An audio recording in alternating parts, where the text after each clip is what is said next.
Good morning. Today is Wednesday, March 23rd, 2011. This is Barnstable This Morning. I'm Nick Cortez, your host for the next 90 minutes of insight and perspective from the town's top decision makers into all the issues that affect your life as a resident or a visitor to the town of Barnstable. Well, here on the Wednesday program, it's Business Wednesday. We'll make our weekly trip around the town's business community, beginning first with Wendy Northcross, the CEO of the Cape Cod Chamber of Commerce. After that, much more to come here on today's program, including our weekly transportation segment with Tom Kerr of the CCRTA. Also, we'll have our weekly Cape Cod healthcare segment where we'll feature once again our good friend Dr. Joel Haas. And on the show as well is Elizabeth Werfbane, our executive director of the Hyannis Main Street Bid. Also joining us today, in actually just about 10-15 minutes or so, is Tom Geiler, our Director of Regulatory Services. That's what we have for you on this Business Wednesday. And also we have for you Melissa Chartrand, who's here right now to bring you a first look at today's news headlines. Good morning, Melissa. Good morning, Nick. Good morning, everyone. It's 35 degrees with weather March Madness today. Not only rain, but snow in the forecast for later today. A reminder to motorists that there is no access from the east end of Woodbury Ave to C Street Hyannis between 7 a.m. and 3:30 p.m. this week in order for work crews to complete installation of new sewer and water mains. Motorists are advised to seek alternate routes to avoid the construction area if possible. Barnstable lost a significant amount of population over the last 10 years, according to the 2010 census data numbers released yesterday, with Barnstable down 2.5%. Barnstable County lost over 4,700 in the last 10 years and represents the largest drop of any county in the state. The year-round population of Barnstable County dropped 3% since the year 2000, and the number of people under 18 dropped more than 18%. The only towns to gain population were Bourne, Mashpee, and Sandwich. The Cape Cod Veterinary Medical Association and Cape Cod Rabies Task Force are offering rabies vaccination clinics, which will be held in numerous locations from Sandwich to Provincetown. The Barnstable Animal Hospital on Airport Road hosts a clinic on Saturday, April 2nd from 10 a.m. to noon. One-year rabies vaccinations are only $10. Cape Cod Chamber CEO Wendy Northcross has been selected to receive this year's Pioneering Woman Award from Cape Cod Community College. The 7th Annual Pioneering Woman Awards ceremony takes place on Monday, March 28th at 2 p.m. in the Cape Cod Community College Tilden Arts Center lobby. Wendy Northcross, a weekly guest on this show, is a longtime community leader with many connections to the college. The event is part of Women's History Month celebrations. Nick will be speaking with Wendy next.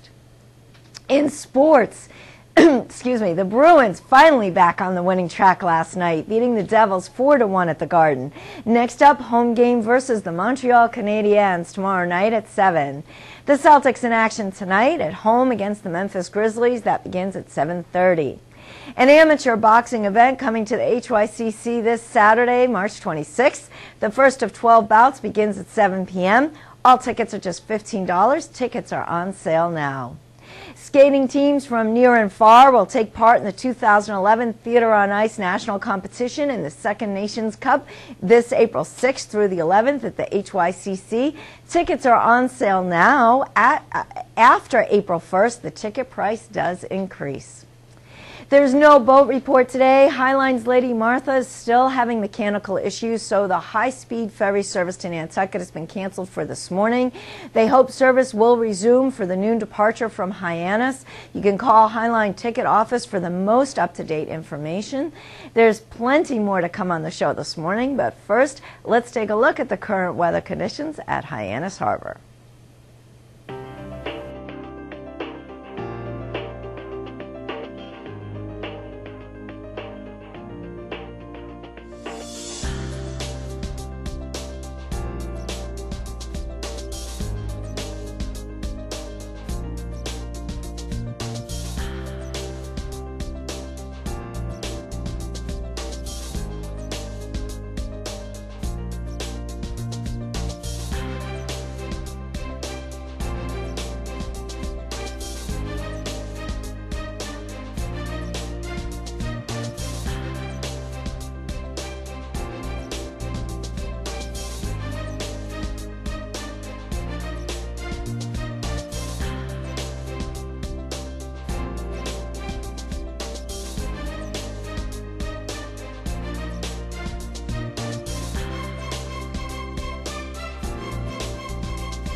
Well, good morning once again, and welcome into this Business Wednesday edition of Barnstable This Morning. I'm Nick Cortez, alongside Melissa Chartrand. Good morning. So what's happening today, Melissa? I know. Well, the big story is the weather. Yes. I heard this morning on the radio that we could see potentially 2 inches of snow tonight. It's changed even since I've been here, 2 to 5 inches. No. I think, but... That's ridiculous. It is ridiculous, but I think, as we said, we knew this when we had that nice spring weather. There's always one last storm in March. And I know. think this is it. I know. And I think it's going to be more me because I have my meteorology certificate that I got online. Yes, official meteorologist. I think it will snow. I think we're going to see a lot of snow, but then it will melt quickly. That would be my hope, because I feel like the ground has had ample time to de-thaw a little bit. Yes. So, well, I think the important thing is to kind of take a look into the future and see what it's going to be like throughout the day on Thursday, right? Do you have any idea as to what the temperature is going to be at that point? It will start out low 30s and then increase. So they're saying the snow will turn to rain, and then it'll all disappear by the end of Thursday, and we'll have sunshine on Friday. What are the chances that we get all rain? There's also that possibility. Okay. I'm hoping for all rain. They also said it was going to be mostly cloudy, and there's sunshine out there this morning. So it's not super good news to start the morning, Melissa, I got to tell you. No, I know.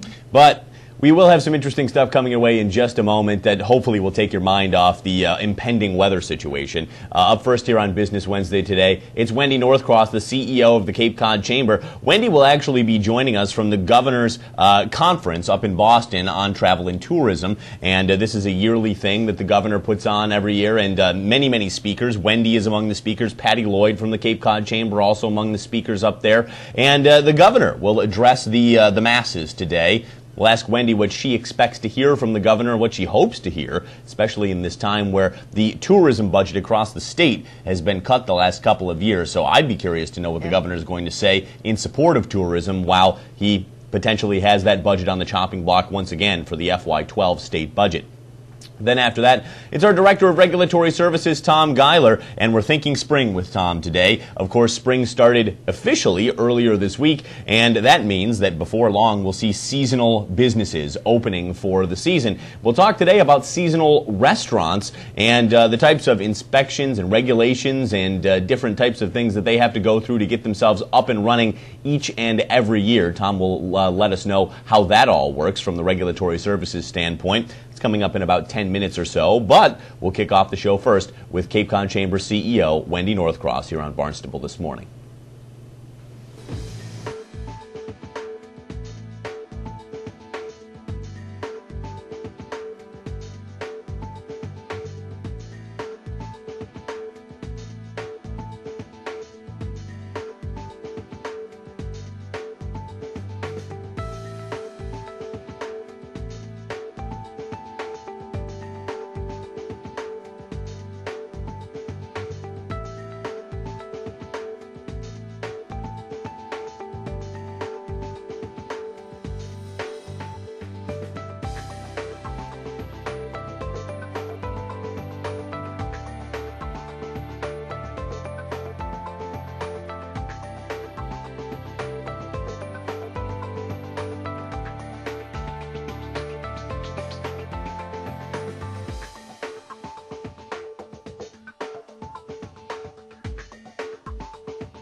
It is 7:41 here at Barnstable This Morning, and our Business Wednesday discussions begin with Wendy Northcross, the CEO of the Cape Cod Chamber of Commerce. Hi, Wendy.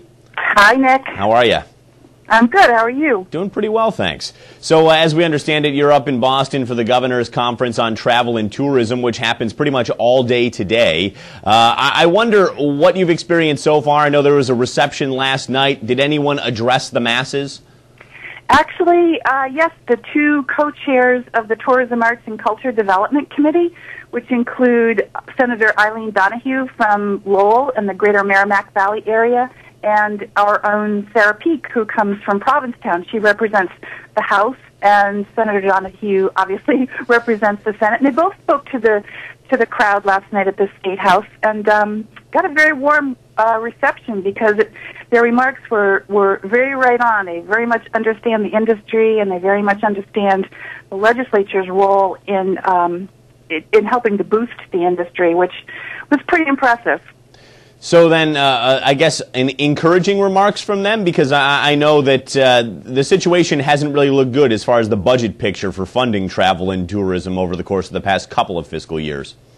No, I mean, it's been a struggle for everyone, and they acknowledge that, but they are actually going to advocate for an adequate line item for, the regional tourism marketing efforts across the state, because they know the jobs that are tied to it. There's over 121,000 direct employment opportunities tied to tourism, and that doesn't count for the people that do well if the hospitality industry does well. Mm-hmm. If the restaurant has a great season, they're hiring carpenters or contractors in the winter to do, repairs, upgrades, refurbishments, that kind of thing. And, there's a whole trickle-down effect that they get. They also know these jobs don't go overseas. You have $58 million that was going to solar evergreen in the midsection of the state, and they announced not too long ago that they're packing up and taking 800 jobs to China after getting $58 million from the state. And we're saying, our jobs don't go overseas, and we're only asking for $6 million. We don't expect to actually get $6 million, but we certainly hope that we're going to receive something a little bit larger than what the governor has recommended in his budget. Well, when you frame it that way, it would certainly make a little bit of sense to help out the tourism industry, like you said, because of all the peripheral effects that it has. Now, and those are the comments from the two co-chairs. They brought up evergreen solar. They brought up the fact that these jobs don't go overseas. So that's what I said. It was impressive that they get it. They understand it. Sure. And the industry is poised to recover much quicker than some other industries. You hear about Fidelity leaving some jobs on the table, and the hospitality industry is in a little bit different position. With a little bit of support in a highly competitive industry, we can do something here and get people back to work. So the governor speaks today. What are you expecting to hear from him? Well, I expect him to be a realist. He knows about the visitor industry, but he knows the dire budget that the state is facing at the moment because there's no federal money coming in this year to backfill some gaps. But I also expect him to tell us a little bit about his recent travel overseas and some of his, business connections or the business opportunities he might have generated there. And it will be interesting to hear what he has to say today. Yeah, now, I'm glad you brought that up, Wendy. What do you think of that? The governor has been doing a lot of overseas travel over the course of the past month or so. I remember him being in Israel recently. He's been a few other places. Is that beneficial for Massachusetts, or is it kind of a waste of time and money? People really do business with people they know, and when you can make relationships, especially in other countries, there is something to be said about having that face-to-face contact and meeting with a high elected official, because that is far better received in other countries than someone much further down the ladder. So it is an opportunity. He's looking to diversify the economic base in Massachusetts, and that's good. But, anytime you try, he did not travel in his first administration because he knew that there would be criticism, and I think he's just making the decision now that it's going to be his last go at governor, and he's going to do some things a little bit more boldly in his second term. You think we'll see anything beneficial as a direct result of these travels overseas from the governor in the near future? I mean, everything that I've read said, oh, well, we've laid some solid foundation. Yeah. We have the partnerships. So basically that means, in my view, A, we're never going to see anything, or B, it might be 20 years down the road before something materializes. Well, what I've learned is that things take time. There's always good intentions, but things do take time. We learned that from Entrepreneurs Weekend. Sure. We just finished the third weekend, but a business from the first weekend 3 years ago is just launching, and it's a little frustrating because you would have hoped that happened quicker. But sowing the seeds is not a bad thing. But like I said, we'll probably learn more at 3 o'clock today, and I'll be very interested to hear his take on things. And I'll be very interested to know what he had to say, either in the papers or through you next week, or maybe a combination of the two. Now, One more question about the conference, Wendy. I know both you and Patty Lloyd, one of your colleagues at the Chamber, have been put on the list of speakers. What are you guys talking about? Well, Patty's actually going to participate in a panel. I'm introducing a panel that's going to talk about economic impact and some of the trends in the industry, so I'll be a moderator. But Patty's actually going to talk about the work of luring sporting events to your community. And, you know, we've got some great examples of what we've been able to do in partnership with the town of Barnstable, and Amy Harwood at the Youth and Community Center, and Patty Machado, and all those folks, you know, have been great partners for us. And but we've done some other things across the Cape with Division III collegiate baseball and some hockey, and, you know, so we're going to talk about the kinds of work you need to do to bring sporting events to your town, because you bring all those teams, you bring all the spectators, and it's good business for a community. Speaking of good business, Wendy, I wanted to switch topics here a little bit and talk about really what was the big story here on Cape Cod on Monday, with Highline announcing a new partnership with Cape Wind to offer essentially eco tours of the wind farm once it's built. If it's built. It's probably going to be built at this point, but regardless, this is, to me, the highest profile ecotourism venture that I've heard of on Cape Cod so far. What's your opinion on it?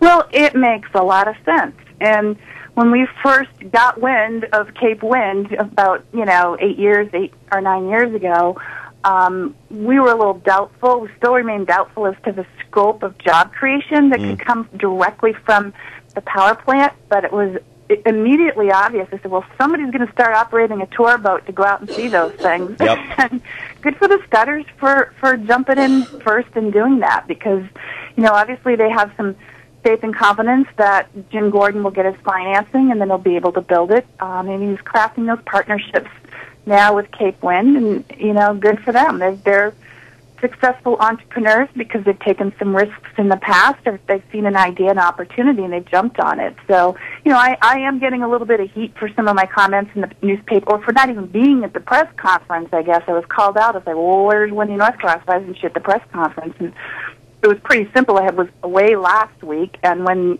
got the call to come to the press conference, I opted not to go because I didn't know that much about it, and I didn't want my presence there to say something, but ended up that my absence ended up being interpreted as something. So I just said, because the Cape Cod Chamber has not changed its position on Cape Wind in terms of our concern about the scale of the thing, the siting, and the cost of power that's coming out of Cape Wind when it was touted as a cheap energy source. But with that said, we're realists. We understand that the permitting has gone pretty much in favor of Cape Wind. There are some lawsuits that have to be resolved, but the thing will probably get built at some level. And we're talking to Cape Wind. I've met with Cape Wind's PR person, Mark Rogers. They've rejoined the chamber. And I've even jokingly said to them, I'm wondering about which year do we put the wind turbines on the cover of the visitor's guide? So I think people on the Cape are saying, well, we may not like the project, but if it happens, we'll figure out a way to make lemonade out of lemons. Yep, and that's what I've kind of been saying all week to some folks who I've been talking to about this. It seems like this is the if you can't beat 'em, join 'em moment for Highline, because, of course, the Scudders' position at some point or other was that they were opposed to the project as well. But, like you said, when you have lemons, make lemonade. And, Wendy, I don't know that I'd feel too bad about not showing up to that press conference. I'm not sure if anybody from the town of Barnstable was even invited, to be honest with you. Yeah, I mean, it's kind of a curious timing, quite honestly. But hey, it's Monday, and we needed to talk about something. So. Okay, that's a pretty good point. And yeah. Wendy, we're out of time for the time being, but I just want to say very quickly before we let you go, congratulations on winning this year's Pioneering Women Award from Cape Cod Community College. I wonder if you could sort of put it into perspective as to what that award would mean to you to receive now that you are actually receiving it. It's nice to be acknowledged by anyone for anything, but it's really an honor when it comes from your alma mater. And, I am quite honored that I keep waiting for the Comstoga wagon to be delivered to the chamber parking lot. But, yes, I was going to ask you if you were good with cattle ranching and trick shots, Wendy. My executive committee nominated me, but I'm really blessed. I'm blessed to have some great role models in my life, not the least of which is my mom, who worked really hard, made sure I went to college and did the right things, and had some great role models at the college and throughout my life. So, it's not all my award, but I'm very honored to have been nominated and then chosen. Well, Wendy, if you don't mind me saying so, I think that you've turned into one of those really good role models now. So congratulations again. Thanks, Nick. Thanks. All right, and we'll talk to you again next week. Enjoy the conference. Be curious to hear what the governor says today. Okay, thank you. All right, bye-bye. Bye. It is 7:52 here at Barnstable this morning. Coming up next, our Director of Regulatory Services, Tom Geiler, will join us. Right now, though, Melissa Chartrand is back to bring you a weather forecast that frustrates me more and more as each hour goes by. Good morning, everyone. It will be mostly cloudy today. Temps in the high 30s. There's a chance of rain later this afternoon. You might even see some snow before dark. Sunset at 6:56 p.m. tonight, with snow beginning after midnight, continuing through tomorrow morning. They're saying now possible accumulations of 2 to 5 inches that will eventually turn to rain tomorrow afternoon as we see the temperatures rise into the upper 30s. Right now it's 37 degrees with much more to come on Barnstable this morning. Coming up next is Director of Regulatory Services Tom Geiler. But first, let's take a look at the current weather conditions in Hyannis Harbor.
$7:54 now at Barnstable this morning, and our Business Wednesday discussions continue with Tom Geiler, our Director of Regulatory Services. Good morning, Tom.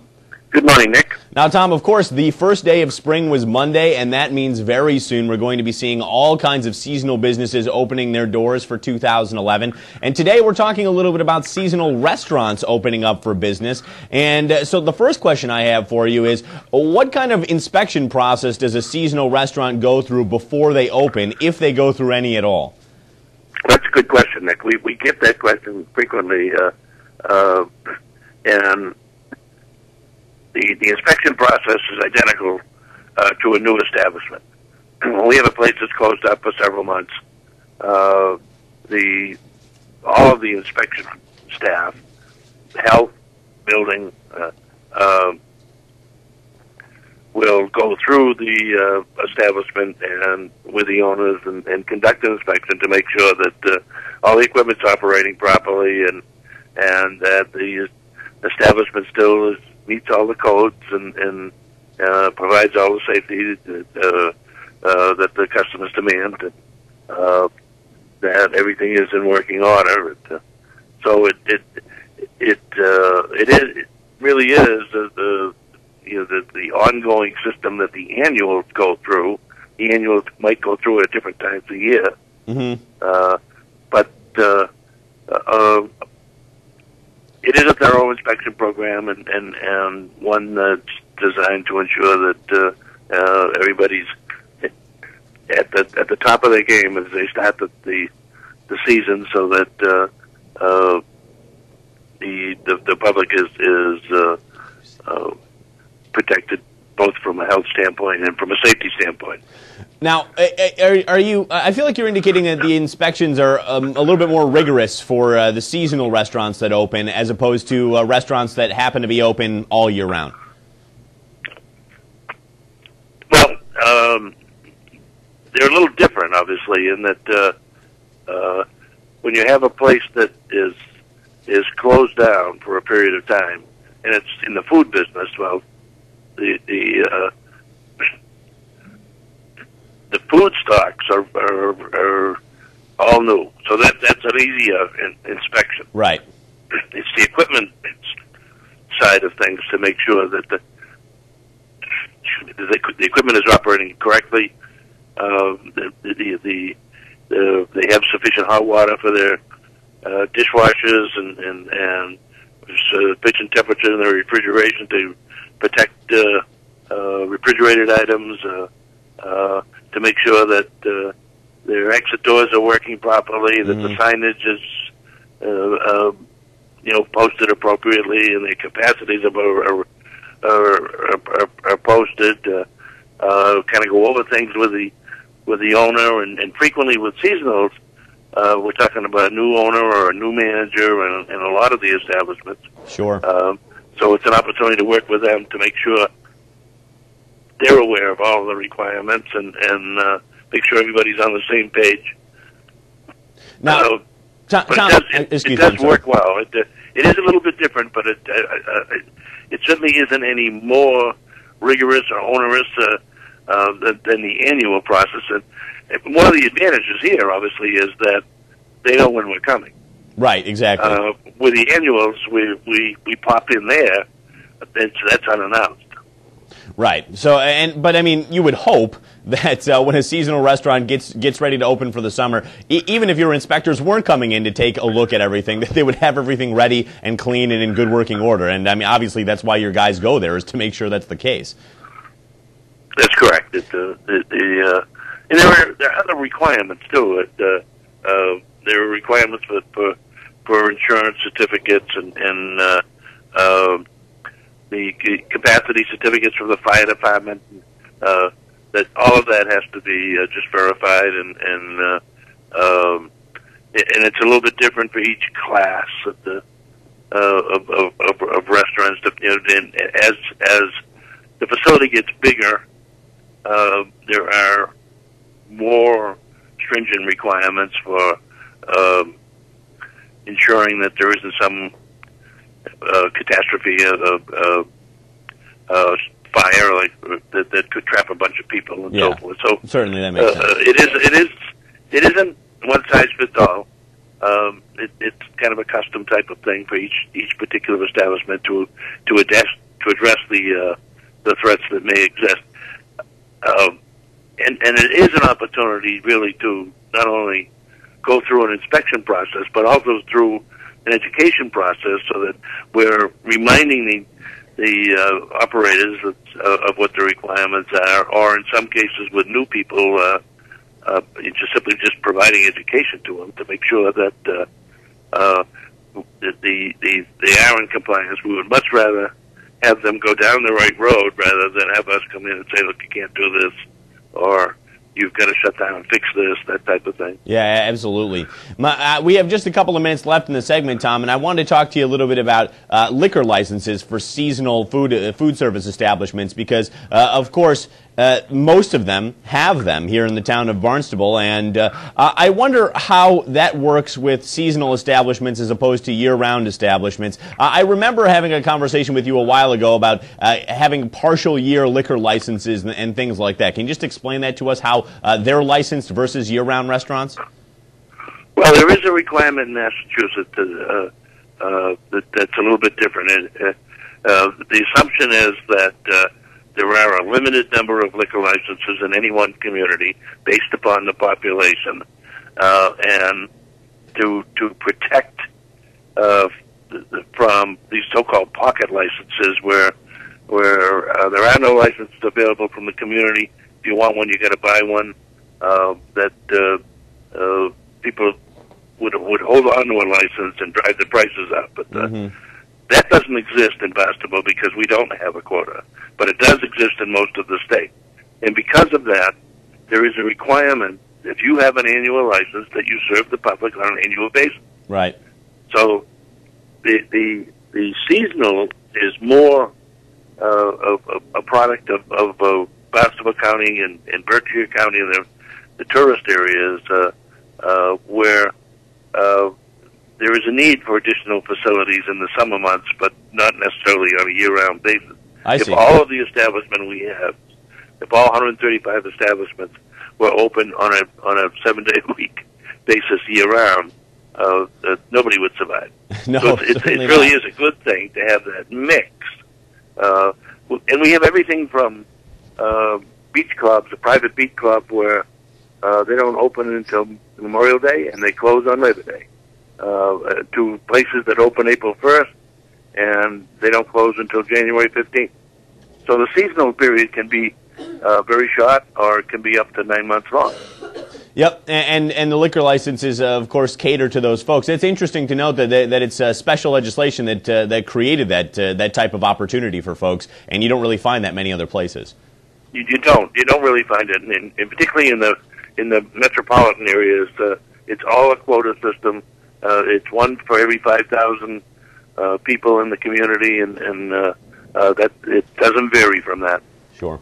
Well, Tom, interesting stuff today from you. We certainly appreciate your time and your insight as always, and we'll talk to you again next week here at Barnstable This Morning. Have a good day. All right, you too. Take care. Yeah. Time now 8:02 here at BTM, and coming up, we'll get into our weekly transportation segment where we'll talk to CCRTA Administrator Tom Kerr. Right now, though, it's Melissa with another look at today's news. Good morning, Melissa. Good morning, Nick. Good morning, everyone. It's 35 degrees with, I hate to say it, snow in the forecast for later today.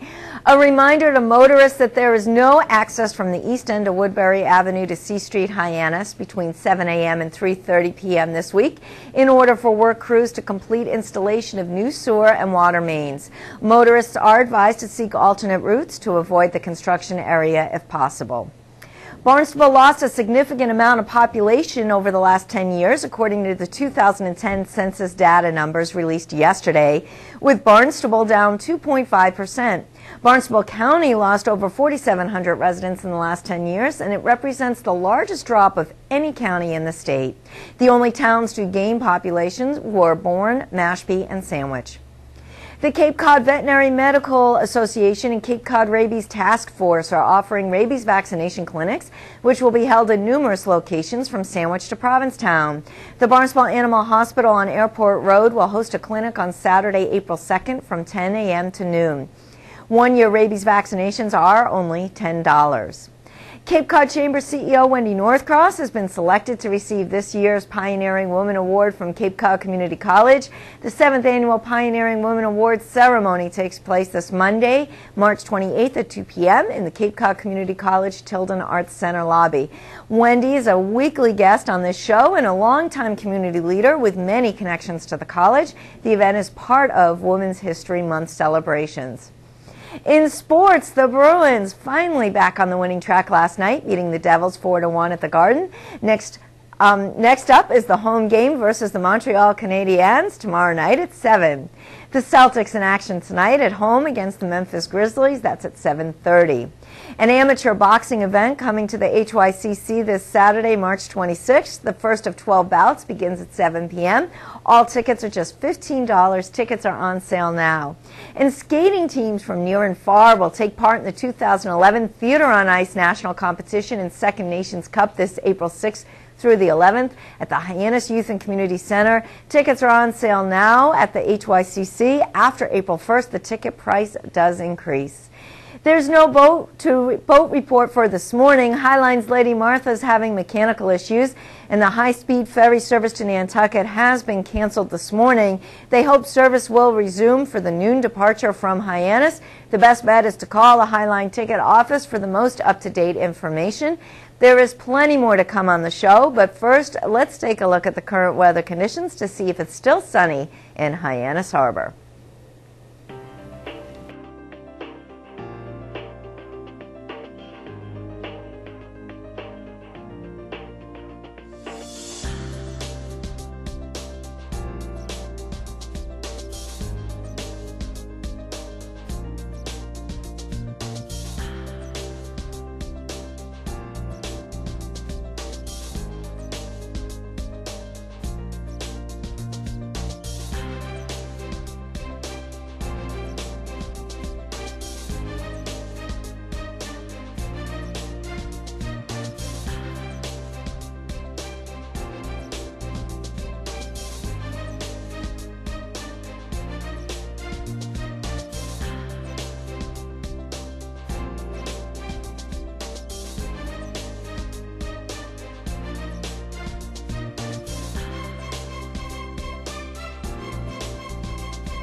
Welcome back to the Business Wednesday edition of Barnstable This Morning. I'm Nick Cortez alongside Melissa Chartrand. Good morning. So I guess your husband was up at the hockey game last night? He was. He went with, we have season tickets to the Bruins that we share with a group of people, so the tickets are rotated. Well, that's pretty rad. This So is the first time you told me about that. know. Why did you hold out on me? Because we only have so many, and we have so many kids, so they each get turns going. I see. It was Zoe's turn. So Tom and Zoe went up to the game, and it was a great game. They won. It was really a great exciting, game. Yeah. Bruins finally getting back on the winning track a little bit. They showed up for the game yesterday. Beat a good team yesterday, too. Yeah, they did. Now, so I was going to ask if it was Zoe's first Bruins game, but obviously not. No, because, she's been there many times before. Now, I've only been to one Bruins game ever in my life. Have you been to a whole bunch? I've been a few times. Yeah. And I've sat all over the place. I like the seats where they come and they serve you. Oh, yeah. That's pretty cool. Where do you have to sit to get that? In the green seats below the balcony. Oh, okay, gotcha. The kind of luxury box sort of area. But below, Wait, you have a hookup over there too? No, I bought tickets. You're killing me, Melissa. And meanwhile, I pay more attention to the crowd. I like watching what I watch the people and the hockey more than the hockey. Yeah, I really enjoy watching professional hockey games, any level of hockey game live, actually. It just adds a whole lot to it. You can see the whole ice. It doesn't seem to be moving too fast when you're there in person. And on TV, hockey moves really fast for me, and I can never see the puck. Right. And it's very frustrating. Do you remember maybe 10 years ago or so, they tried to do the glowing puck on TV? And that didn't work. Didn't work out too well. Didn't work out too well. But speaking of slowing down now, I know with football, they changed, they're still not decided, right, whether they're going to play or not. Still a lockout, right. Still so a lockout, no football yet. But they changed some of the rules yesterday. Yeah, they did. I know one of the rules that they changed was they wanted to move the kickoff to the 35-yard line from the 30-yard line. Which will help the players, right? It'll protect them a little more, but it takes away that people like to see the tackle just like they like to see the hits in hockey. So the argument was that the kickoff return is one of the most exciting plays in football, which is debatable. I don't know. I feel like the kickoff return is kind of boring, personally. But they said that it should increase touchbacks, kickoffs into the end zone, where you automatically get the ball at the 20-yard line by double the number of touchbacks. So 16% of current NFL kickoffs go into the end zone for a touchback. They're saying that they want to raise that to 33% now. So it's basically, yes, to have more touchbacks, to have less vicious hits, but there's still this football concept called the two-man wedge, where essentially two guys from the kickoff cover team go down and bust up the middle of the other team's return. And that's basically like throwing your body at a wall, because that's exactly what it is. It's throwing your body at a wall. So if you really want to protect players, ban that technique. Ban that technique. Don't worry about kickoffs at the 35. I don't think it's going to make that big of a difference. But whatever. They talk about player safety, it being so important, and let's hope that they can get player money situated as well, so we can have some football. And then all the reviews. They said now everything can be reviewed, which I think that if the ref makes a call, that's the call. And that's part of the game. And whether it was a bad call or not, that's part of the game. Then, oh, nope, never mind, we made a mistake. I agree with you and disagree with you to the extent that football, there's so much going on, it's impossible to get even 60% of the stuff right. But you know what? Maybe this is another ploy to have more commercial breaks, because if you can review everything, you turn the game into a 4-hour game and you have 4 or 5 more commercial spots. So, meh. It's all about the money in the end, Melissa. I know.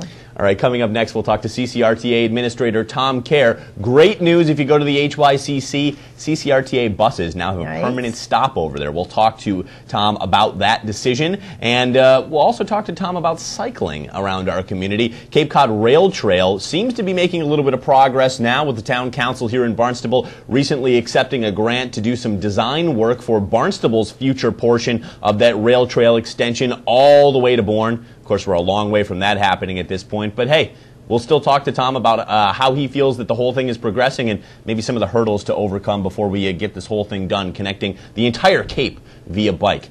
That's coming up next, and then after that, we'll get into our weekly Cape Cod Healthcare segment, where our good buddy Dr. Joel Haas joins us to talk about a couple of common problems. We'll talk about strep throat, and we'll also talk about an injury that I suffered last night that probably you've suffered in your life as well. All right, we'll get to Joel Haas in just a moment, but it's Tom Kerr next here on Barnstable This Morning.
It's 8:13 here at Barnstable this morning, and our Business Wednesday conversations continue with Cape Cod Regional Transit Authority Administrator Tom Kerr. Good morning, Tom. Good morning, Nick. Now, Tom, a new bus stop, a new permanent bus stop is at the Hyannis Youth and Community Center. That started, I believe, earlier this week.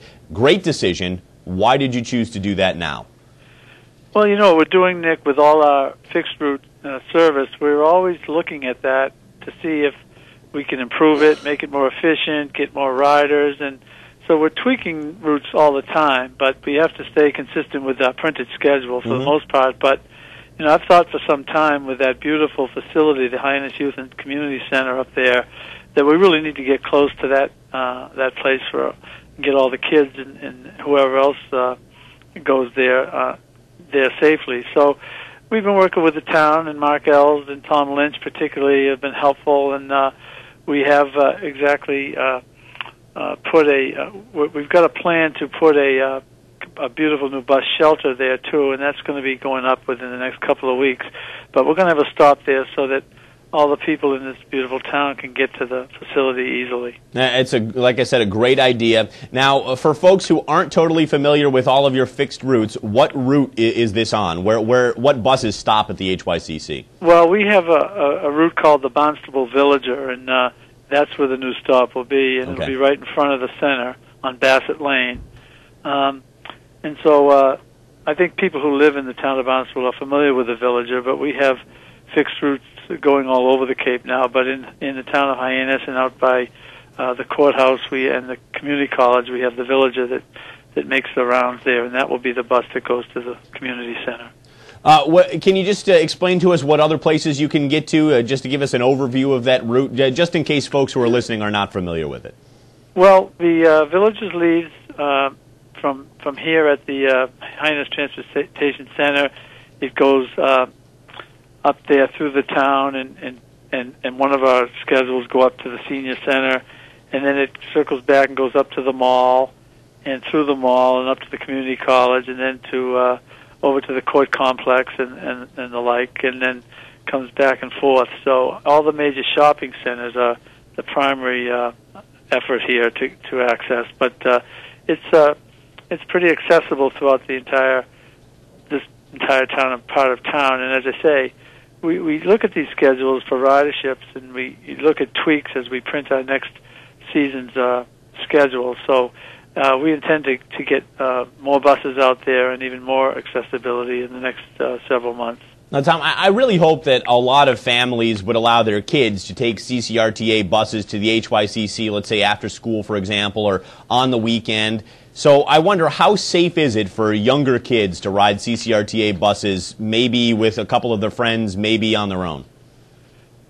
Well, it's very safe. I mean, we have, as you know, just by looking at our buses, they're state-of-the-art, beautiful, very nicely designed and safe and reliable. And our drivers are trained, a rigorous training process before they become drivers.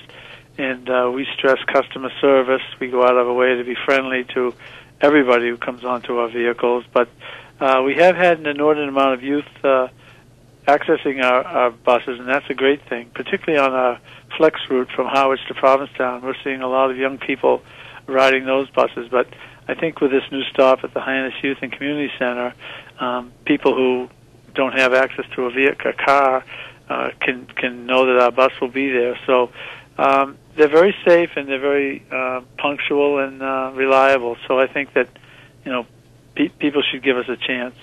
Well, it's great news, connecting the buses to another major hub here in the town of Barnstable over at the HYCC.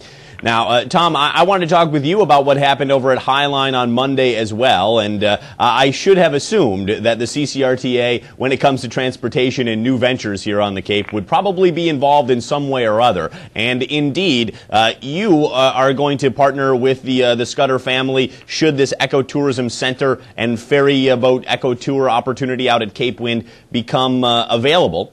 You're going to be involved. Explain that to us, if you would. Well, as you know, Nick, we have created this multimodal committee that has been meeting now for about a year, and David Scudder represents Highline and has for some time. And I've known and respected Dave and Phil and Marty and all the Scudders for a long, long time. I have enormous respect for their family, and I've obviously followed the whole Cape Wind debate for the last decade. Of course. And I've understood, you know, it was immediately after I got out of the legislature when it really became an issue. So I never had to take a very public position, but I did understand the concerns expressed by folks in Barnstable and the chamber and the various ferry services, steamship and others. But you know, I have watched things evolve over the past 10 years, and I have a lot of respect for the Scudders, you know, who have said that, you know, public safety was their primary concern, and other issues that they've had to express concern about have been addressed to some extent, and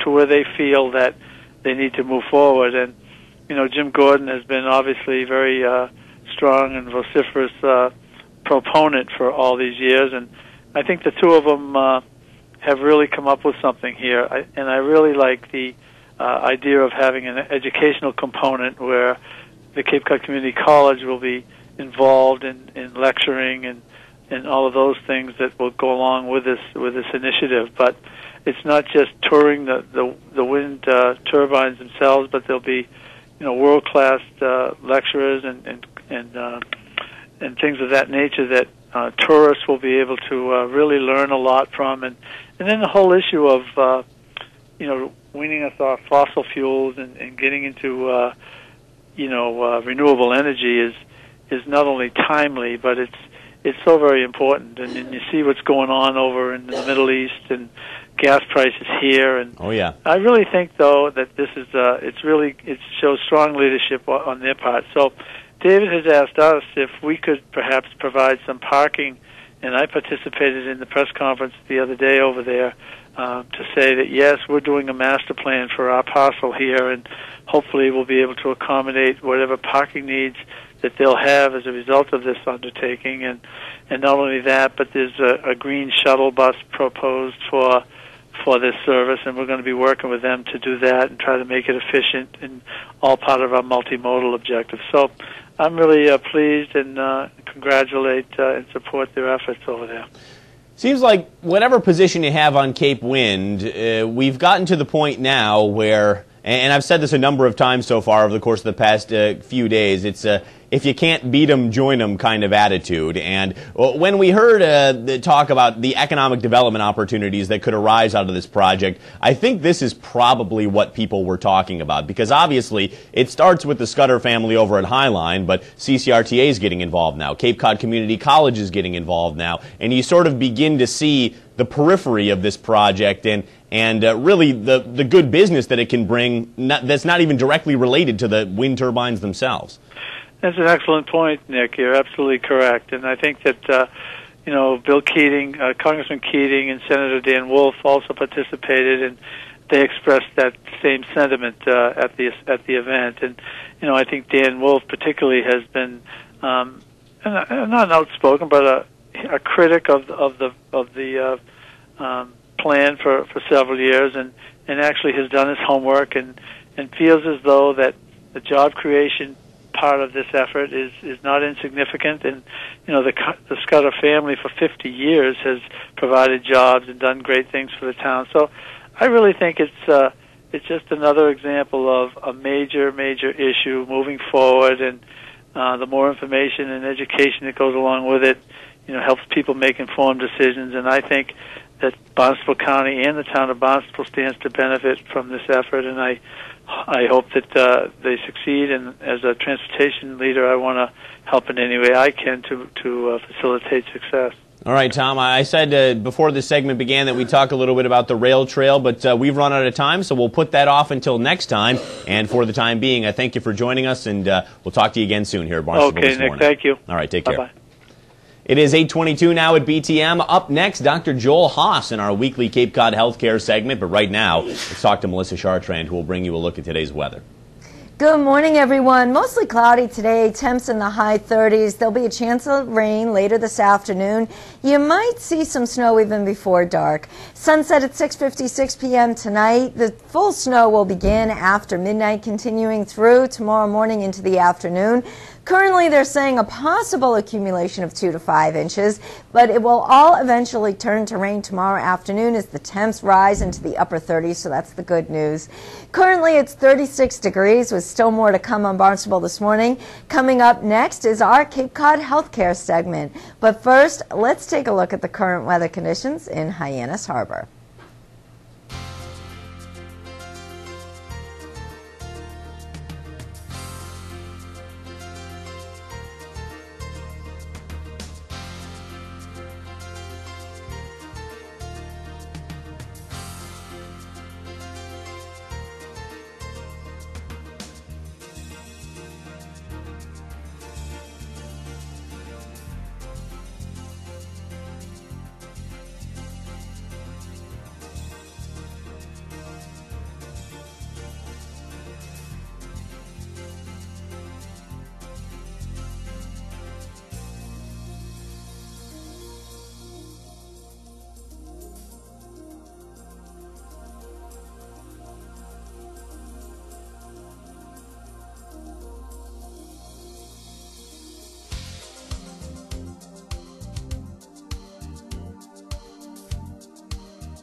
The time is 8:25 here at Barnstable this morning, and it's time now for our weekly Cape Cod Healthcare segment. And joining us is our good buddy, Dr. Joel Haas. He's back again here on Barnstable this morning. Good morning, Joel. How are you? I'm doing well. Thank you for having me back. It's always a pleasure. Today, the subject is strep throat, and I feel like this is really common, especially in the wintertime. Of course, people can get it all year round, but we're coming out of this wintertime into the transitional season now where I feel like a lot of germs, a lot of bugs are going around. And now, talk to me a little bit about how common strep throat is, how many cases that you see in your practice on a regular basis. Strep throat is very common, and you're correct. It's more common in the wintertime. And early springtime. It's very common in both adults and in children, and it's caused by a bacteria called Strep pyogenes. Now, the most common cause of sore throats are really non-strep organisms, viruses, and non-strep bacteria, but really only strep throat is the one that really needs to be treated if it's been documented to be present. What's the difference between a normal scratchy throat and strep throat? A strep throat, well, clinically it's very hard to tell the difference between the two of them. That's why if you have tonsils that are inflamed and you have swollen glands in the front of your neck or have fever, it's important to see your doctor to get a throat culture. They have had clinical criteria invented in the past, and doctors that have used them have only been correct about 50% of the time. And what's really interesting, they've even studied very, very experienced physicians that have been in practice 15, 20, 30 years, and even those without the use of the strep cultures or strep swabs done in the office are only correct 50% of the time. So that being said, is there a danger of over-prescribing antibiotics in a situation like this? Absolutely, and the current recommendations is really not to treat any sore throat without a positive culture. Okay. And how accurate do the cultures tend to be? The cultures are the gold standards. Okay. Those are considered 100%. Okay. They don't tell the difference between people that carry the organism and are not infected, but those are probably a minority of cases. If you come in and you have a really bad sore throat and you have fever and you got swollen glands and the strep screens are positive, whether it's the culture or the screen in the office, dollars to donuts, that's probably what you've got, and it's appropriate to treat with antibiotics. Now, I remember from times as a kid having strep throat, sometimes you would see little white spots on your glands. Is that a common telltale sign, or can't you really tell? You can't tell. The most common cause of white spots on the tonsils is really not strep. You know, mono can look that way. Other things can have that appearance. But again, you know, 50% of the time when you take a look at it, you can guess yay or nay. So it's kind of a flip of a coin. Mm-hmm. Okay. Now, I feel like people sort of take strep throat for granted to the extent that, you know, if you have a really bad sore throat, you're going to go to the doctor. They're going to take a swab of your tonsils, and they'll determine whether or not you have strep throat. And if you do, you get antibiotics, and you're on your way. What happens if you don't treat strep throat? What can become more complicated? Fortunately, complications from the untreated strep throat is pretty rare, but it's still there in the United States. It's more common in developing countries. The most important is rheumatic heart disease. Rheumatic heart disease is caused by rheumatic fever, which is an immune reaction to the strep throat if its strep throat hasn't been treated with antibiotics. You have 9 days to treat after the first appearance of symptoms to treat with antibiotics to prevent acute rheumatic fever from occurring. Well, if rheumatic fever occurs, it can actually cause damage to the heart later on. And I would have to imagine that you see that rarely, if ever, yes? It's very rare that I've seen it. You know, there's a handful of cases, you know, in the United States. Again, we're a developing country. A lot of the strep throats that do lead to that are found more outside the United States than inside the United States at this time. So there are another different complication. I'm sorry. Go ahead. Finish your answer because I have kind of a different question. Go ahead. That's fine. Another complication can be kidney disease from strep, and again, that's relatively uncommon, but it is seen in the United States. Now, that would indicate to me then that there are many different strains of strep throat that affect people in different ways depending on where you happen to be in the world. Absolutely, absolutely. So developing countries have the strain of strep throat that are more likely to cause rheumatic fever, and children are most likely to have rheumatic fever as a result from strep than adults. But adults and children can be affected. So the real important reason why you want to treat with antibiotics for strep throat is to prevent rheumatic fever. Now, when should people, if they have a strep throat, they're not really feeling very well, when should you make the decision, go to the doctor and get it checked out, and when should you just stay home and gargle with some warm water and salt? You know, if you're having a cold, a sniffy nose, and a scratchy throat, it's probably a virus. Stay home. Mm-hmm. If you don't have a cough and you have those knots on your front part of your neck, those swollen glands, mm-hmm. and you've got a red, beefy red throat, come on in and get a throat culture. Those are the ones we want to catch, and those are the ones that are more likely to have strep throat. All right, Dr. Haas. Well, we always appreciate the good medical advice that you bring to the table whenever you're on the program, and lately that's been frequently, and that's been a pleasure for us, and we look forward to talking to you again soon here at BTM. Thank you for having me. All right, take care. It is 8:31 now at Barnstable this morning. Coming up in just a few, we'll talk to Elizabeth Werfbane, the Executive Director of the Hyannis Main Street Business Improvement District. Right now, though, Melissa Chartrand brings you another look at today's news headlines. Good morning, Melissa. Good morning, Nick. It's 36 degrees right now here in Hyannis. A reminder to motorists that there is no access from the east end of Woodbury Ave to C Street, Hyannis between 7 a.m. and 3:30 p.m. this week in order for work crews to complete installation of new sewer and water mains. Motorists are advised to seek alternate routes to avoid the construction area if possible. Barnstable lost a significant amount of population in the last 10 years, according to the 2010 census data numbers released yesterday, with Barnstable down 2.5%. Barnstable County lost over 4,700 residents in the last 10 years. That represents the largest drop of any county in the state. The only towns to gain population were Bourne, Mashpee, and Sandwich. The Cape Cod Veterinary Medical Association and Cape Cod Rabies Task Force are offering rabies vaccination clinics, which will be held in numerous locations from Sandwich to Provincetown. The Barnstable Animal Hospital on Airport Road hosts a clinic Saturday, April 2nd from 10 a.m. to noon. One-year rabies vaccinations are only $10. Cape Cod Chamber CEO Wendy Northcross has been selected to receive this year's Pioneering Woman Award from Cape Cod Community College. The 7th Annual Pioneering Woman Awards ceremony takes place at 2 p.m. on Monday, March 28th in the Cape Cod Community College Tilden Arts Center lobby. Wendy Northcross is a weekly guest on this show. She's a longtime community leader with many connections to the college. The event is part of Women's History Month celebrations. In sports, the Bruins won last night, beating the Devils 4-1 at the Garden. Next up, home game versus the Montreal Canadiens tomorrow night at 7 p.m. The Celtics in action tonight at home against the Memphis Grizzlies. That's at 7:30. And amateur boxing events coming to the HYCC this Saturday, March 26th. The first of 12 bouts begins at 7. All tickets are just $15. Tickets are on sale now.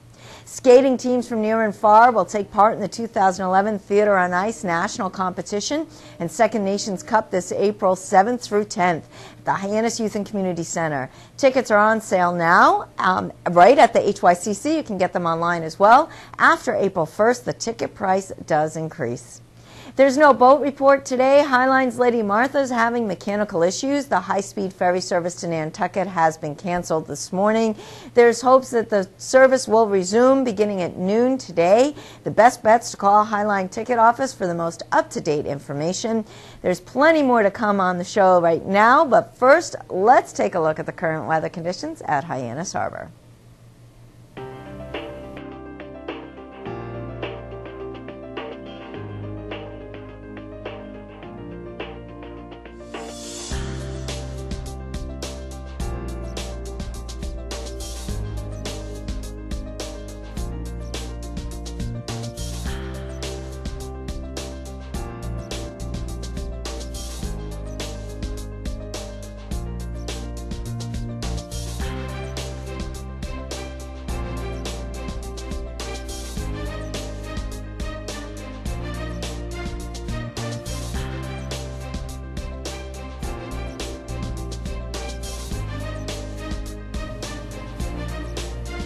Welcome back to Barnstable this morning. I'm Nick Cortez alongside Melissa Chartrand. Good morning. And since we're on Business Wednesday, I think that population is an important subject to discuss, considering that those are the consumers that buy the stuff at the stores. That's right. Those are the people that own the businesses. And your report today has been very interesting about the census numbers. It's very interesting about the numbers. Not only has there been a decrease, but in the amount of under 18-year-olds that dropped significantly. That's not a big surprise to anybody, I don't think. It's not a surprise, but it's just a huge numbers. I mean, the population is definitely decreasing, and of course that means redistricting.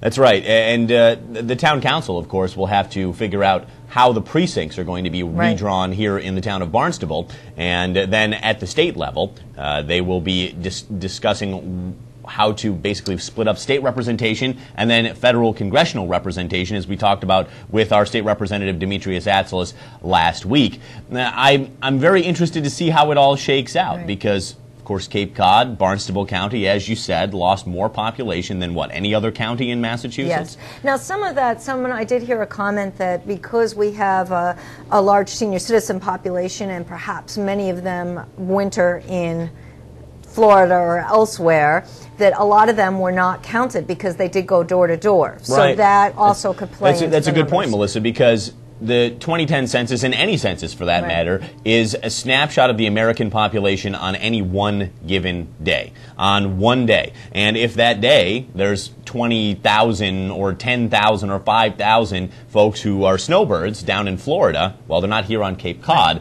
but still, that affects our representation, that affects potential for grant funding. So, to me, I'm a little bit worried about how these numbers are going to end up playing out for us here on Cape Cod in the long run, because if you look around the nation, there are huge population shifts in the positive direction in the South and areas like that, and here on the Cape we're losing population. So by comparison, we might be at a disadvantage. Right, but you have to look at why they're moving, and again, you know, a lot of working families can't afford to be here, so you need to be proactive and make those changes to offer quality jobs and figure figure out ways in which to retain them and attract new families coming in. Sure. Now, as somebody who applies for grants on a pretty regular basis to fund the arts programs here in town, does this concern you a little bit, how this might impact your ability to achieve grants and things? I think, again, it's all in that effort to maintain a vibrant, thriving community. So that's the reason for it, and why we want to have that and attract people to come here. It's interesting stuff, and it's going to be a little bit of a drama, I think, as redistricting begins to happen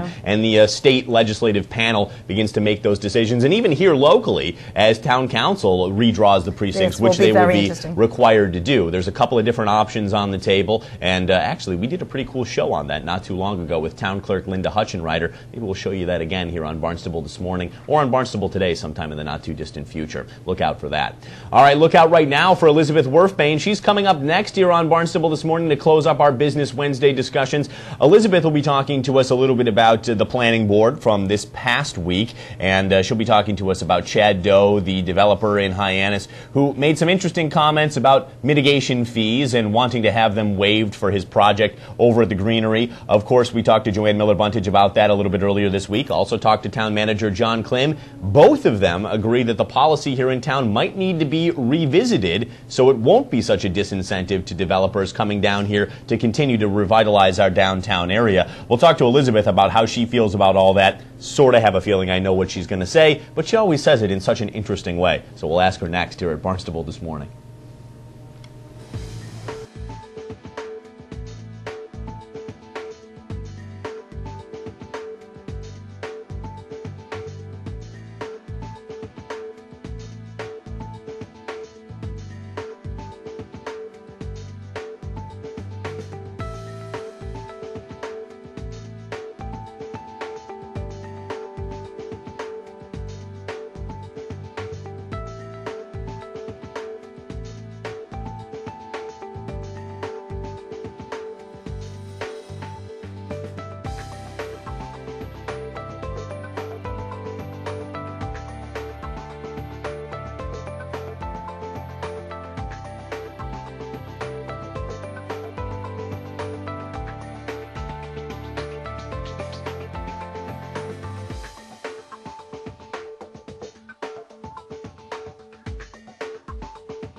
It's 8:41 here at Barnstable This Morning, and it's time now to talk with Elizabeth Werfbane, the Executive Director of the Hyannis Main Street Business Improvement District. Hi, Elizabeth. Hi, good morning, Nick. Good morning to you. How are you? Very well, thank you. Excellent. Spring is here. What's that? Spring is here. Spring is here, sort of, but I mean, I'm not sure if you've heard the weather forecast, and if you haven't, I don't mean to depress you, but we're supposed to get somewhere between 2 and 5 inches of snow tonight. Oh, really? Yes. Okay. Sorry. Right, bring it I'm on. sorry. I'm very sorry. We're at Cape Cod, so nothing surprises us. Yeah, exactly. But, I mean, hopefully the ground is thawed out now to the point where we won't see a ton of that snow by, tomorrow morning or so. And I'm really hoping for that because I was ready to put that whole idea out of my head completely. Oh, I know. I'm starting to put things outside in the yard. I don't care. I'm just ready. Yeah, exactly. That's right. Melissa's over there working on weather to depress us even more in the next few minutes. But you're Elizabeth, so let's talk to you. All right. Mitigation fees is the subject today, or at least for most of our conversation it is anyway. And we're framing this conversation with some of the comments made by Chad Doe, one of the more prominent developers in the town of Barnstable, that he made to the planning board. And I'm curious how you feel about this issue, Elizabeth. Of course, Chad wanted mitigation fees waived for the property that he's working on over on Lewis Bay Road that used to be the old Greenery nursing home, and the planning board agreed with him to the extent that they voted to knock off $100,000 of his mitigation fees, actually a little bit more than that. But I'm not really sure that that was totally satisfying to Mr. Doe, who clearly was indicating that it's a disincentive to businesses, these mitigation fees that the town of Barnstable charges when regulatory agreements are executed and what have you. What's your perspective, and what have you been hearing on this topic from local business owners? What I hear is local business owners really respect Chad Doe, and what they and they are appreciative of the impact he's made on the downtown area.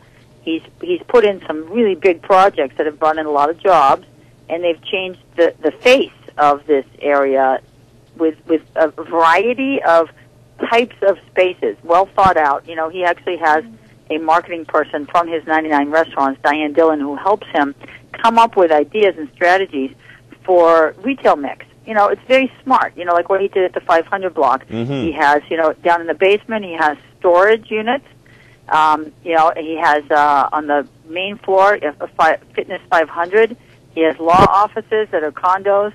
He has upstairs his own office and a few other larger offices for larger companies. And in the front, he has retail on Main Street. And he's asked these people to be year-round businesses. So he had a really intelligent strategy, which has impacted downtown. So we have benefited greatly, all of us. His tax base is quite large.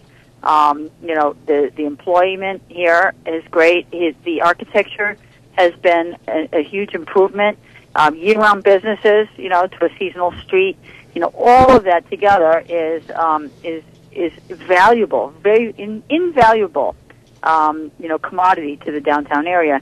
So if the times have changed from when he first signed the mitigation statement to now, I would say if I owned a restaurant and my best customer was unhappy, I would find out what it is, and I would fix it. And that's business acts fast. Whereas regulatory in towns they have to act slower, of course. But I'm glad that it seems like there's a sense that people are paying attention to this issue because all the businesses are watching. I've been to 2 meetings since where other people have talked to me about Chad Doe's dilemma, and one person had some misinformation, and I had to correct this person about it. But what it was is it's a growing tide of feeling that we don't want to be mired in this area in that kind of, gobbledygook that occurs. For instance, people have this impression that Cape Cod Commission has a lot of, red tape and lawyer fees and time spent. So they don't want this area to be mired in that. That's why we have the growth incentive zone. Right. But they feel that this mitigation is bringing us back to that potential where there's an obstacle in the path of really good development, and we need really good development down here. So, so that's something that has to be addressed in an aggressive manner, and it has to go out there publicly, which that's my job. That people are working on it. That if this is an obstacle, then it has to be fixed in some way, and it has to be put in a realistic place in light of the economy and in light of the fact that downtown is harder to develop. So we have to have it be lighter. So that's what I've learned is people want to see a change.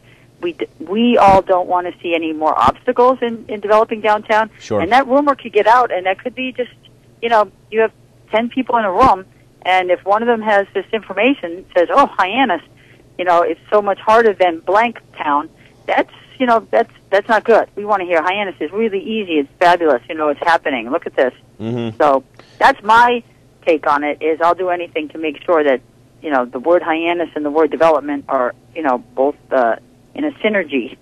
Your points are well taken, Elizabeth, and actually earlier this week on this program, the town manager and our director of growth management both agreed that the policy for mitigation fees ought to be revisited, especially in the current economic climate that we're in. I do want to make it clear that when a regulatory agreement is executed, mitigation fees are not a requirement, but often do appear in such agreements. So if you were consulted, Elizabeth, if the town manager or director of growth management were to call you up and say to you, Elizabeth, what's your suggestion? What should we do about this? What would you say? I would say, in the light of this economy, I would put mitigation on the side until until the things turn around and it seems like it's more realistic. I think that the benefits to the town from large development is such that with the tax base and the added employees, the town really benefits anyway. From all of the the good things that can happen from development. Yep. So that's what I would say. Shelf it until things turn around and it seems realistic to bring back. But have a group study it. Have a committee study it, a separate committee, and then give suggestions to planning. I would give planning sort of a course in the realities of what's going on in the commercial and business-based downtown, so that they really see. So it's all in line. So everyone feels like everybody's on the same page. And I could take a course in what they're doing. We could all kind of maybe get in a room together and discuss, the common goal. Now, I mean, I don't disagree with most of what you're saying, Elizabeth, in the sense that if development is to continue here in downtown Hyannis and really anywhere in the town of Barnstable, mitigation fees in all likelihood would be a hindrance to that development continuing. And the town manager and, like I said, Joanne Miller-Buntage, our director of growth management, have said it themselves that this policy needs to be revisited. But still, there's a couple of problems that present themselves when you begin to think about this, and I wanted to bring those up too. First of all, one of the main problems is that none of the infrastructure upgrades associated with a big development, let's say in the example of the greenery that Mr. Doe is doing, are budgeted for in the town budget. And in Mr. Doe's case, those upgrades are very expensive. So it's not quite as simple as saying that the town just won't charge those fees anymore, because that stuff needs to get paid for in order for the water to come in as it's supposed to and the roadway to be as it's supposed to and all of that. What I would do is be super clear about the water. If the water is impacted by the fourth story, you have to really show a spreadsheet to the person that you're talking to. That is a place where someone could come up with a realistic arrangement. But there are other aspects to mitigation, like landscaping and and the sidewalk improvements down the street. Those are little extras that you see. If you really read, there's a lot added. I've read a lot of the mitigations in the past, and some of them have little sort of bells and whistles on them. I mean, I'm not saying sidewalks are bells and whistles, but they don't have to be done. See, so some of it's like a little bit of, and maybe in a really great economy, you can get that extra in, but then on the other hand, we're really in a moment where we should be courting developers. Mm-hmm. I've heard of towns where there's red carpets for developers, and they give them tax incentives, and, you see what I mean? So here we have to be careful. We're courting. I'll be at the front door with shakes in my hand, and here you go. What flavor do you want? I think that's what we have to be doing. Not, kind of suspicious, or not suspicious, but like saying, if you do this, you have to do that. Mm-hmm. We have to be like, if you do this, we'll do that. And that's what the message from Chad Doe to me has been. Sure. And I believe that. Now, when you say kind of that going back and forth of you do this for us, we'll do this for you, that's the nature of a regulatory agreement, Elizabeth. It's an agreement that we're going to provide you the ability to use a parcel for a non-conforming use, or maybe a series of non-conforming uses, in exchange for some type of mitigation. Let's take the Puritan Pontiac building, for example. Part of that regulatory agreement was to rehab that property and make it look a little bit nicer, because right now, for all intents and purposes, it's a blighted building. So, right. And Wayne would do that anyway. So that's fine, as long as there's something that's not realistic added. But we have to be careful not to go too far with these type of things in the nature of this economy. If you had somebody coming from afar who was buying that building, you might lose that customer by going too far. Yeah. We just have to be realistic. I mean, the youth center, having the farmers market there was an agreement, a change, but we're not going to charge the farmers extra to be there because of that. We're saying, God, it's great that those farmers are there. Good point. And it makes the place look more human. And Amy Harwood's really happy with it, and you see what I mean? So sometimes a change in the regulatory agreement doesn't have to be, have kind of that feeling that, you have to pay back. It could be like, look at the benefits being brought in. And we have to be realistic about the economic base in this town and make that a priority, because with that comes all of the good, the good works. So that's my feeling. Yeah, sure. Great stuff today, Elizabeth. Certainly appreciate your perspectives on this issue, and who knows, maybe the tides are changing as far as this particular aspect of development in downtown is concerned. I do want to say something. I'm really pleased with the town manager's office and growth management in their ability to see this and work with businesses, and that has been appreciated. Well, I guess I'll pass that message along for you, Elizabeth. Thanks a lot for joining us today. We'll talk to you again soon. Thank you. All right. Bye-bye. Bye-bye. 8:52 now at Barnstable this morning. Coming up next, we'll get to the community calendar where we'll let you know what's happening in meetings and events around our town. Melissa is back before we get to that, though. Right now, she'll bring you a look at today's oh-so-sad weather forecast. Melissa, can you just put a smile on your face and make me feel a little bit better as you deliver the bad news? Absolutely. I can tell you it'll be sunny and 70 if you want every day. Yes. That's fine, too. Yes. Today, mostly cloudy. There is some sunshine out there now, so definitely take that in. Temps in the high 30s today. Chance of rain to start mid to late afternoon. You might even see a little snow flurries before dark. Sunset at 6:56 p.m. tonight. The snow will really begin after midnight, continuing through tomorrow morning and afternoon. Currently, they're saying possible accumulations of 2 to 5 inches, but it will eventually all turn to rain tomorrow afternoon, as right now the temps look like they will get up to the upper 30s, low 40s tomorrow. Currently, it's 37 degrees. There's still more to come on Barnstable this morning. Coming up next is our meeting and community calendar. But first, let's take a peek at that sunshine in Hyannis Harbor.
Community calendar coming up in just a second here, but before we get to it, I do want to remind everybody that the Cape Cod Chamber of Commerce today has launched the new Try It Local program. If you're familiar with Groupon or any of those other online deal alert sites, this one is exclusively for businesses on Cape Cod, many of them in the town of Barnstable. You can get 40% off or more on a lot of these items that are going to be advertised once or twice a week. And actually, we'll teach you more about that program a little bit later on today on Barnstable Today, airing first at 5 o'clock. Kristen Mitchell from the Cape Cod Chamber joined us last week to talk a little bit about that. So we'll give you an overview of the program and tell you how you can get in on some of those deals to get a lot of money off on some of your favorite places to go eat and shop around the town of Barnstable and all of Cape Cod. It's a great program. I actually just got the first email today. That's right.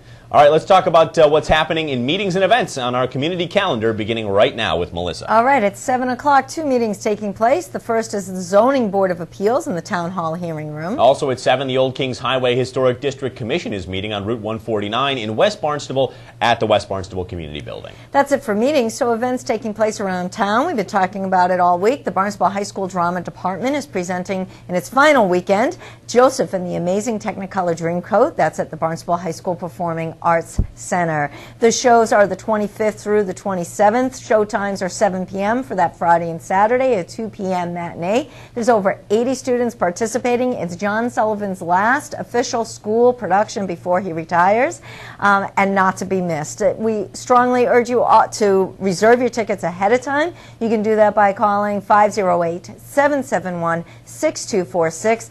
all seats are $10. If everything works out the way that we hope it to, we will have an interview with John Sullivan, and we'll air that for you Thursday on Barnstable Today as he heads into the final weekend of the final Barnstable High School performance that he will direct. So it should be a very interesting conversation, and like we said, we hope to have that for you on Thursday's edition of Barnstable Today, our evening shorter news program. Let's talk about Sunday, May 15th. That's the date for the Hyannis Miles of Memories Walk to benefit Alzheimer's services of Cape Cod and the islands. The new 2-mile route in Hyannis will start and end at the Hyannis Youth and Community Center. All the proceeds will benefit local families and caregivers affected by Alzheimer's disease.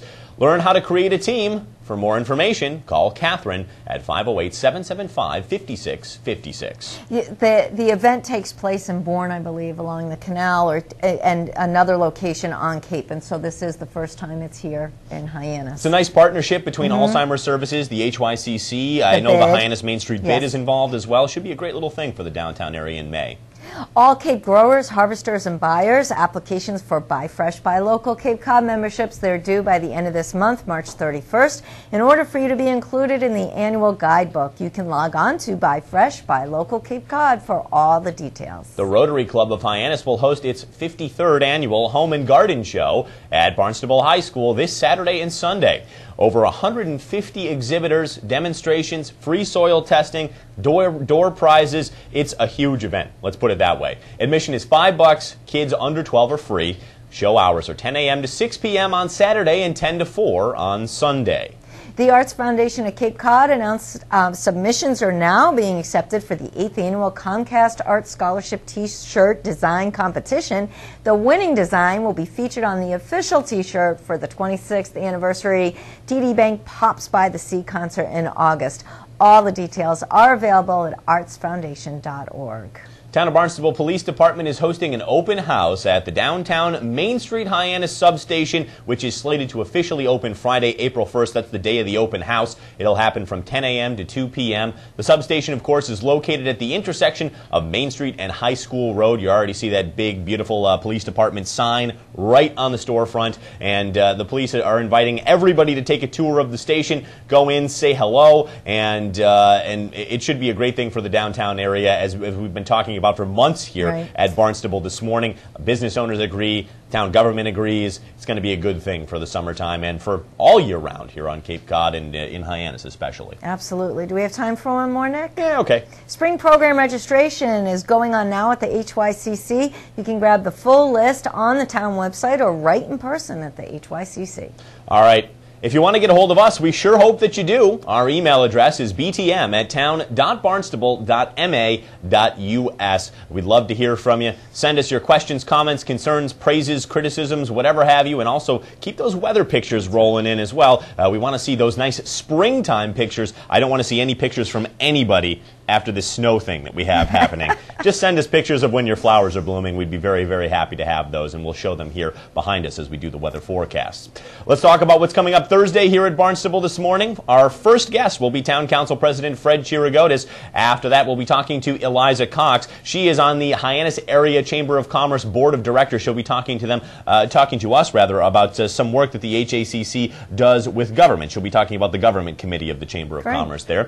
Following that, we'll talk to Finance Director Mark Milne, and then our weekly conversation with State Representative Demetrius Atzlis is after that. We'll close up the show with our water protection segment, where we'll be joined by CAC, Citizens Advisory Committee Chairman Phil Boudreau. We certainly hope that you start your Thursday morning with us here at BTM. We're live for you Thursdays and every weekday for that matter, 7:30 to 9 a.m. only on Barnstable's Channel 18. That just about does it for us today. For Melissa Chartrand, I'm Nick Cortez. We'll see you right back here tomorrow for another live edition of Barnstable This Morning to get your day going. Until then, take care.